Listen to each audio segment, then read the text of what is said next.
Sanitisation यानी cleaning क्या होता है? क्लीनिंग का मतलब होता है सफाई।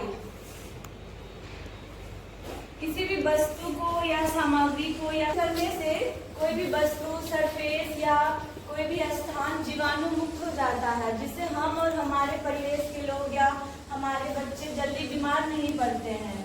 उसके बाद आता है स्टेलाइजेशन। स्टेलाइजेशन किसे करते हैं? विसंक्रमण। स्टेलाइजेशन को हम हिंदी में विसंक्रमण भी कहते हैं।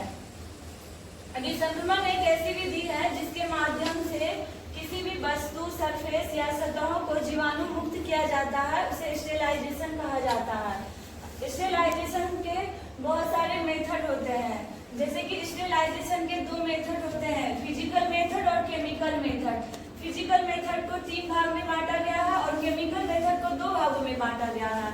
फिजिकल मेथड में सबसे पहले आता है नेचुरल मेथड। नेचुरल मेथड हमारा होता है सनलाइट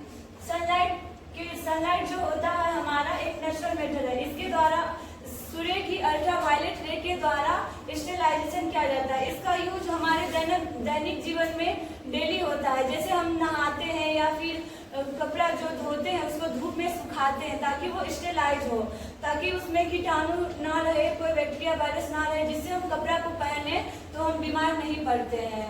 और तकिया, मैट्रेस, गद्दा जैसे हो गया, कंबल, इस सभी को धूप में सुखाया जाता है, स्टेलाइज किया जाता है एक तरह से। उसके बाद आता है हीट मेथड।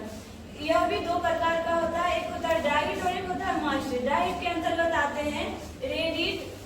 रेड हीट होता है, रेड हीट का यूज होता है लैब में, लेबोरेटरी में स्प्रिट या फ्लेम के बर्नर पे उसको फ्लेम पे रख के स्टेलाइजेशन किया जाता है। उसके बाद होता है फ्लेमिंग।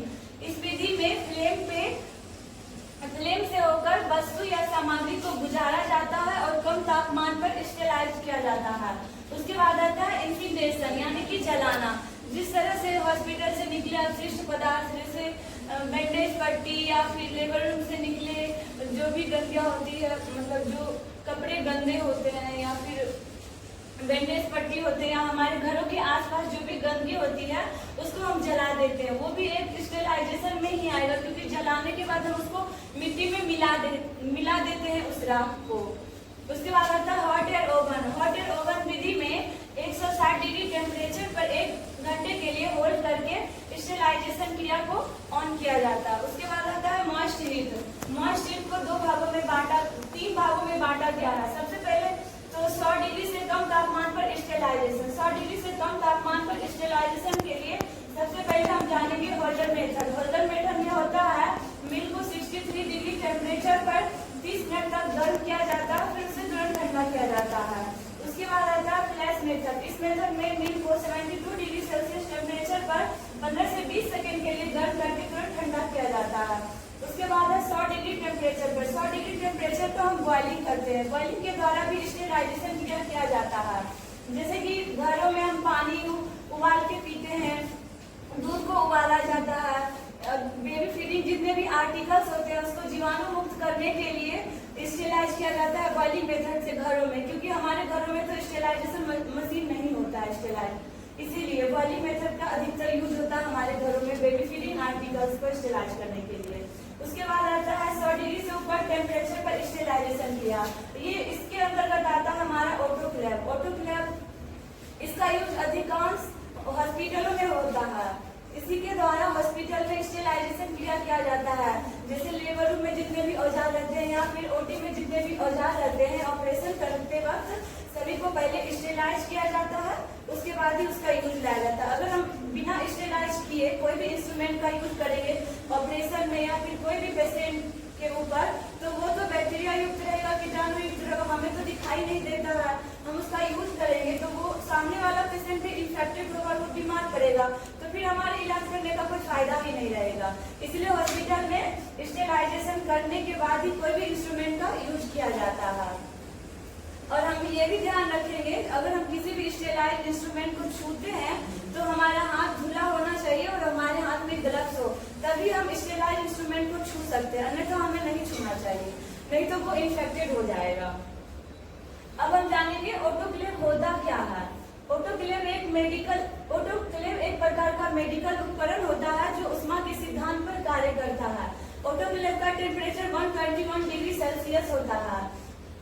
किसी भी वस्तु को ऑटोक्लेव में स्टेरिलाइजेशन की क्रिया हम जब करते हैं तो उसमें 25 से 30 मिनट तक के लिए स्टेरिलाइजेशन क्रिया को ऑन रखा जाता है, तभी उसे पूरी तरह से स्टेरिलाइज क्रिया माना जाता है। यह उपकरण विद्युत सेंस के माध्यम से चलाया जाता है। इस उपकरण से संपूर्ण रूप से जीवाणु, बैक्टीरिया, वायरस को नष्ट किया जाता है। ये एक प्रकार का प्रेशर कुकर जैसा होता है। जैसे आप देख सकते हैं यहाँ पर एक प्रकार का प्रेशर कुकर जैसा लग रहा है देखने में। उसके बाद ऑटोक्लेव का दाब होता है 15 LPS पर इंच स्क्वायर, यानी कि 15 पॉइंट पर इंच स्क्वायर होता है। एक और होता है 1.05 kg पर सेंटीमीटर। ये ऑटोक्लेव है। ये जो दिख रहा है आपको, ये सेफ्टी ऑटोक्लेव में एक सेफ्टी वाल्व होते हैं, एक उसमें प्रेशर गोज लगे रहते हैं जो उसके दाब को नियंत्रित करता है, उसमें दाब सेट किया जाता है, और एक प्रेशर रेगुलेटिंग डिवाइस होता है, हैंडल होता है, और ये पूरा जो ऑटोक्लेव बना होता है वो ऑटोक्लेव बॉडी होता है वो स्टील का बना हुआ होता है। एक उसमें स्टील रिलीज वाल्व लगा होता है, एक वैक्यूम रिलीज वाल्व लगा होता है, और वो स्टैंड के ऊपर वो खड़ा होता है। अब हम जानेंगे कि cleaning and sterilisation of baby feeding articles, यानी कि बेबी फीडिंग आर्टिकल्स का हम सबसे पहले जानेंगे कि बेबी फीडिंग आर्टिकल